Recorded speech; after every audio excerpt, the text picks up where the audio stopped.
You know, there's an old saying that the Republicans are the stupid party and the Democrats are the evil party, and that's a pretty good description of how we found our way to the longest partial government shutdown in our history. Why didn't Trump and the Republicans deal with the border wall when they had the majority in both houses? Because they're stupid. They get tied up in high-sounding rhetoric that delights their base. They disdain the idea of compromise as a sacrifice of principles, and as a result, they accomplish absolutely nothing and leave the only president they have twisting in the wind on his central campaign promise. So, okay, why can't we solve the problem now by giving the Democrats some of what they want and getting some of what we want in return? That's because the Democrats are evil. Not only do they want to resist Trump in any way that will delight their masters in the media, but they don't really care about the issue of border security because they don't really care about the health and welfare of America, because they don't really care about the future of Western civilization, because they hate Western civilization, because they're evil. But I repeat myself. So why won't the Democrats support border security? Give a little on the wall, get a little on DACA.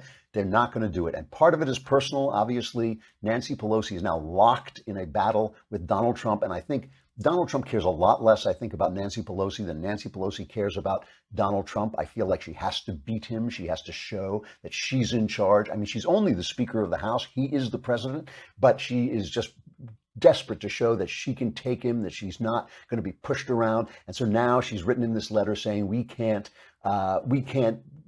keep you secure during the State of the Union, which is utterly ridiculous. All of the security services have told her that it can be done. But here is Pelosi making her argument, cut number 4.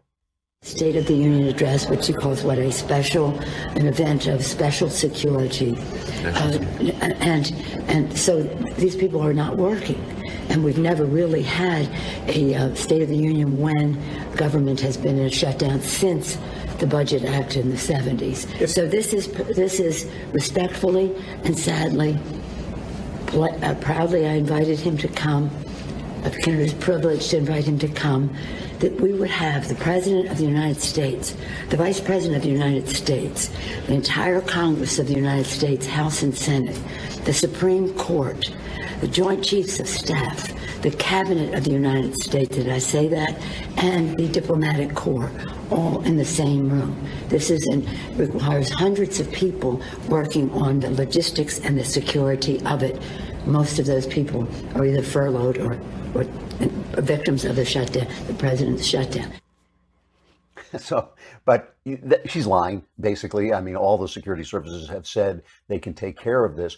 But the interesting thing here, just as the news story part of this, the interesting thing is she is getting pushback from her own side, which wasn't happening before, wasn't happening when she was standing up for the wall, which indicates to me that the rumblings coming up from the ground into the Democrat Party maybe are telling them, you know, even though Donald Trump is taking the blame for the shutdown in the polls, people are beginning to think, well, they are being unreasonable. I think they are being unreasonable. So first, there's Joe Manchin. He's, of course, from West Virginia, where Trump won by like 68%. He held on to his seat in the midterms by voting for Kavanaugh once he knew that Kavanaugh was a shoo-in, that Kavanaugh was going to win. There was no real political courage there, but he did support him, and that helped him win back his seat. And now he's making noise like, you know, I mean, it's unprecedented. It's unprecedented to disinvite the president from giving the State of the Union address. I know I know conservatives are saying, well, in the old days, you wrote a letter and it's an anti-democratic, institution that makes him look like a king. Look, it's a TV world. He gives the State of the Union address. It has become something of a tradition. This is unprecedented, and it is really out of line what Pelosi is doing. It's just a pure political ploy, and Manchin is pushing back. Here's him.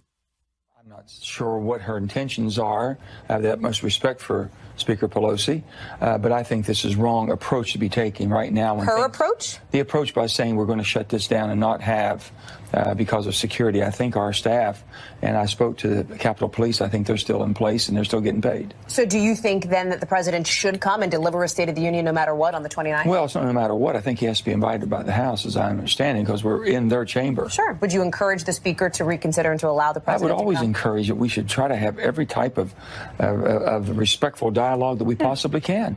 I just don't buy. Where I come from in West Virginia, we just don't act this way. Well, here in Washington, apparently they do, because we're in this thing. That's Hallie Jackson from MSNBC.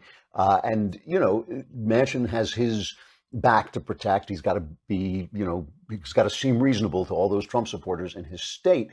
But more importantly was what Steny Hoyer, who's the Democrat majority leader, he went on Bret Baier's show, and he basically hit really at the core of Pelosi's argument, because Pelosi has been using this very high-tone, base-directed rhetoric that the wall is inherently immoral and it won't work.